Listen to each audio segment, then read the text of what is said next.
আমি আজকে আমাদের মন্ত্রী জাভেদ খান এসে তোমাদেরকে কথা বলতে চাইছি, তোমরা কেন আজকে এই অবস্থানে গেছো? Go back, go back. তৃণমূলের দুই বিধায়ক সাত সকালে মেডিকেল ছাত্রদের কাছ থেকে গো ব্যাক ধ্বনি শুনলেন। কিন্তু তার চেয়েও বড় খবরটা আসছে কলকাতা হাইকোর্ট থেকে। কলকাতা হাইকোর্টের প্রধান বিচারপতির ডিভিশন বেঞ্চ, প্রধান বিচারপতি টি.এস. শিবজ্ঞানম এবং বিচারপতি হিরণময় ভট্টাচার্যের ডিভিশন বেঞ্চ আজকে এমন একটা বড় রায় দিল, যে রায়ে মমতা বন্দ্যোপাধ্যায় তার প্রিয় পাত্র এই ডাক্তার সন্দীপ ঘোষকে আর বাঁচাতে পারলেন না। কলকাতা হাইকোর্টের প্রধান বিচারপতির ডিভিশন বেঞ্চ, প্রধান বিচারপতি টি.এস. শিবজ্ঞানম পরিষ্কার ঘোষণা করে দিয়েছেন, আরজি করের প্রাক্তন অধ্যক্ষ, যাকে মমতা বন্দ্যোপাধ্যায় প্রমোশন দিয়ে ন্যাশনাল মেডিকেল কলেজের অধ্যক্ষ করেছিলেন, তাকে ছুটিতে পাঠাতে বলে দিয়েছেন কলকাতা হাইকোর্টের প্রধান বিচারপতি টি.এস. শিবজ্ঞানম। মমতা বন্দ্যোপাধ্যায় সরকারকে দুপুর 3টে অবধি সময় দেওয়া হয়েছে। এর মধ্যে অধ্যাপক সন্দীপ ঘোষকে ছুটিতে পাঠাতে হবে, না হলে সিদ্ধান্ত নেবে কলকাতা হাইকোর্ট। মমতা বন্দ্যোপাধ্যায় তার বিতর্কিত পায়ের প্লাস্টার যিনি করেছিলেন, সেই অধ্যাপক সন্দীপ ঘোষকে আর বাঁচাতে পারলেন না। মমতা বন্দ্যোপাধ্যায়ের কলকাতা পুলিশের যে লোকটিকে গ্রেপ্তার করে হেফাজতে নিয়ে জিজ্ঞাসাবাদ করা দরকার ছিল, তাকেই মমতা বন্দ্যোপাধ্যায় প্রমোশন দিয়ে ন্যাশনাল মেডিকেল কলেজের অধ্যক্ষ বানিয়ে দিলেন। কি আশ্চর্য না? তৃণমূলের সম্পদ যদি আপনি হতে পারেন, ডাক্তার অধ্যাপক হয়ে যদি তৃণমূলের জয়ে সবুজ আবির খেলতে পারেন, তাহলে আপনার সব অপরাধ মাপ, যাই করুন মাপ। দুজনকে আরজি কর থেকে বদলি করে ন্যাশনাল মেডিকেল কলেজের মাথায় বসানো হলো। আরজি কর মেডিকেল কলেজের প্রাক্তন সুপার সঞ্জয় বশিষ্ঠকে বদলি করে বসানো হয়েছে ন্যাশনাল মেডিকেল কলেজে। আর আপনারা দেখেছেন আরজি করের পদত্যাগী অধ্যক্ষ সন্দীপ ঘোষকে ন্যাশনাল মেডিকেল কলেজের অধ্যক্ষ হিসাবে নিয়োগ করা হয়েছে। এবং ছাত্ররা দাবি তুলতে শুরু করেছে, গো ব্যাক তৃণমূল, আমরা ন্যাশনাল মেডিকেল কলেজকে আরজি কর বানাতে দেব না। অন্যদিকে এর চেয়েও বড় খবর হচ্ছে, আরজি কর হাসপাতালের নির্যাতিতা মহিলা ডাক্তারের পরিবার মমতা বন্দ্যোপাধ্যায় সরকারের উপর ভরসা না রেখে আজকে কলকাতা হাইকোর্টের দ্বারস্থ হয়েছেন। আর কি কি হলো সবটা শোনাবো এই অত্যন্ত গুরুত্বপূর্ণ প্রতিবেদন। শেষ অবধি দেখুন। আমি মানব, দা নিউজ বাংলায় আপনাদের স্বাগত জানাচ্ছি। এই প্রতিবেদনে মূল অংশগুলো আপনাদের শোনাবো। তার আগে আপনাদের কাছে একটা অনুরোধ করছি, ভুলেও প্রমাণ না পেয়ে, তথ্য না পেয়ে কারোর ছবি সোশ্যাল মিডিয়ায় আপলোড করবেন না। সোশ্যাল মিডিয়ায় আপনারা খুনি ধরতে যাবেন না। আমি জানি কলকাতা পুলিশ চেপে যাওয়ার চেষ্টা করছে। এই ঘটনার সঙ্গে কোনো বড় নেতার ছোট ছেলে বা তার আত্মীয় বা অন্য কোনো ধর্মের মানুষ জড়িত আছে, আমি গত 3 দিন ধরে বলে আসছি। কোনো ঘটনা চেপে রাখতে দেবো না, আপনাদের গ্যারেন্টি দিচ্ছি। সে যত বড় নেতার ছেলেই হোক না কেন, আর যে ধর্মের মানুষই হোক না কেন। কিন্তু আপনারা প্রমাণ না পেয়ে ভুলভাল কোনো মানুষের ছবি কোনো নেতার ছেলে বলে দাগিয়ে সোশ্যাল মিডিয়ায় পোস্ট করবেন না। ইতিমধ্যেই আমরা যেটা খবর পেয়েছি, 25 জনকে ডাকা হয়েছে শুধুমাত্র এই ভুলভাল ছবি পোস্ট করার জন্য।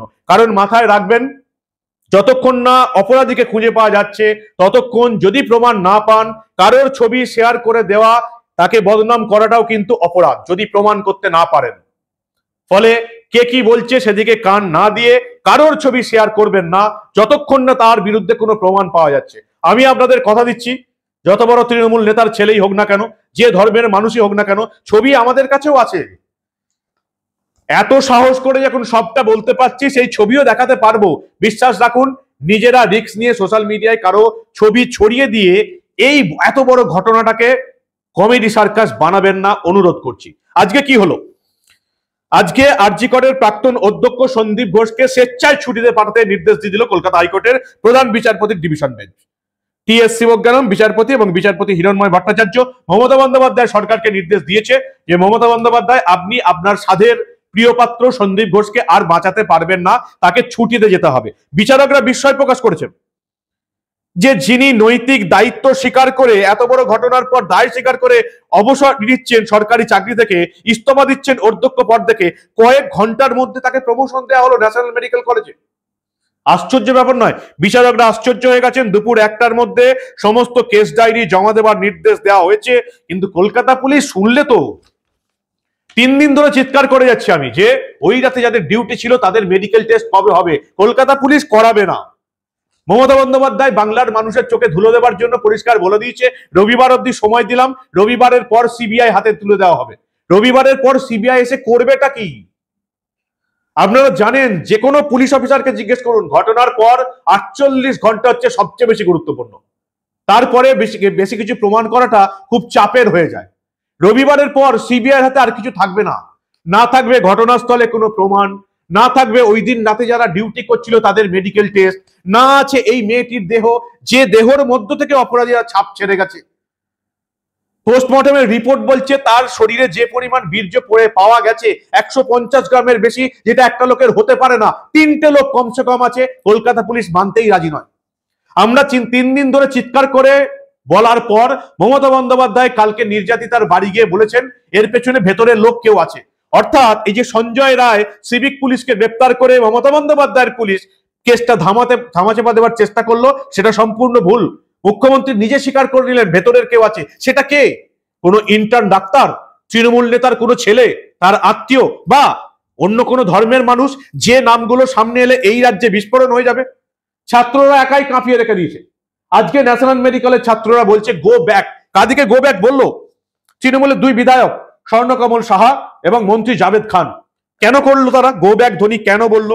তার কারণ হচ্ছে এই যে আরজিকর মেডিকেল কলেজ এত বড় কাণ্ড হয়ে গেল, সেই আরজিকর থেকেই প্রাক্তন সুপার সঞ্জয় বশিষ্ঠকে বদলি করে আনা হয়েছে ন্যাশনাল মেডিকেল কলেজে।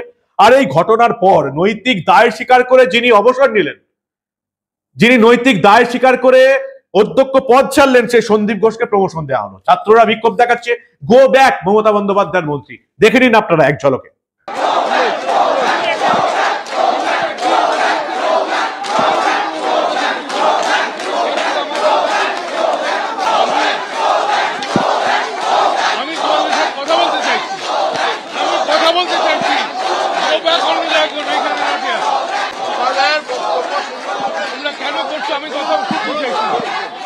I being chairman, আমি আমি তোমাদের সাথে কথা বলতে এসেছি। আগে শুনে নাও, একটু দাঁড়া, একটু কথা বলতে দাও। আমি শোনো ভাই, আর চেয়ারম্যান আমি এসছি, আমাদের মন্ত্রী জাভেদ খান এসছে, তোমাদের সাথে কথা বলতে চাইছি। তোমরা কেন আজকে এই অবস্থা থেকে হসপিটাল থেকে বন্ধ করে তোমরা এই আন্দোলনে যাচ্ছ?